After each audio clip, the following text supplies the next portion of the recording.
Homeostasis class second year FSC 2 में पहला topic homeostasis.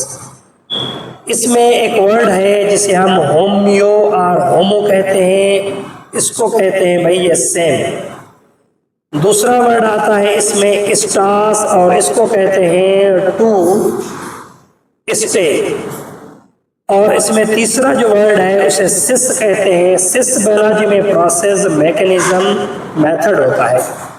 तो मैं इसको लिख रहा हूं कि ये हो गया प्रोसेस। आप प्रोसेस भी लिख सकते हैं और मैकेनिज्म भी लिख सकते हैं। अब होम्योस्टेसिस को अगर हम डिफाइन करेंगे भाई होम्योस्टेसिस है क्या, तो इसमें मैं एक जुमला आप लोगों को बताऊंगा कि भाई ये है मेंटेनेंस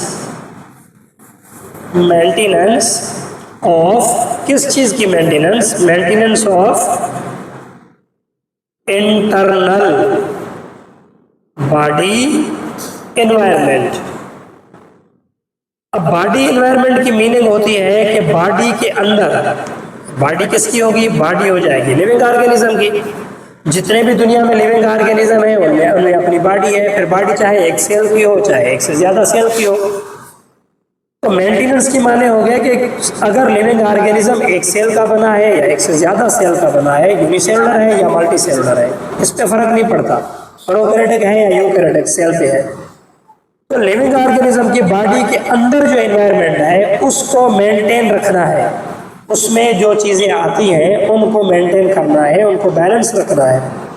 जैसे अगर मैं कह दूं कि भाई हमारी बॉडी के अंदर पीएच ऑफ फ्लूइड, जैसे हमारे ब्लड का पीएच है 7.35 से लेकर 7.45।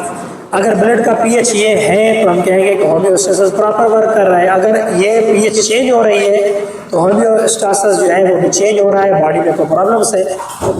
अगर हम अपने बॉडी की बात करें तो हमारी बॉडी में ये जो टेम्परेचर होता है ये कांस्टेंट होता है 98.6 डिग्री फ़ारेनहाइट पर, जिसको हम कहते हैं कि ये 37 डिग्री सेल्सियस स्केल पर भी होता है।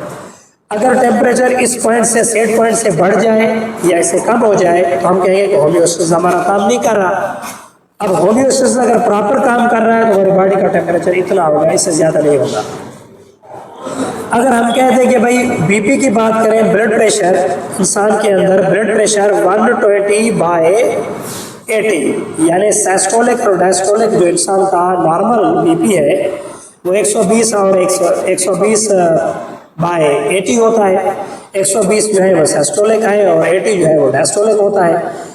ये सारी चीज़ें जो है इंसान की हर लिविंग ऑर्गेनिज्म की बॉडी के अंदर मेंटेन होनी चाहिए। ये तो हम अपनी बात कर रहे हैं, मैं उनके बारे में लिख रहा हूँ। एमोबा हो गया, बैक्टीरिया है या पैरामिशन है या प्लांट्स है, कोई भी लिविंग ऑर्गेनिज्म है तो उनकी बॉडी के अंदर जो भी कंपोजिशन होगी उसको मेंटेन रखने की सलाहियत को हम होम्योस्टेसिस कहते हैं।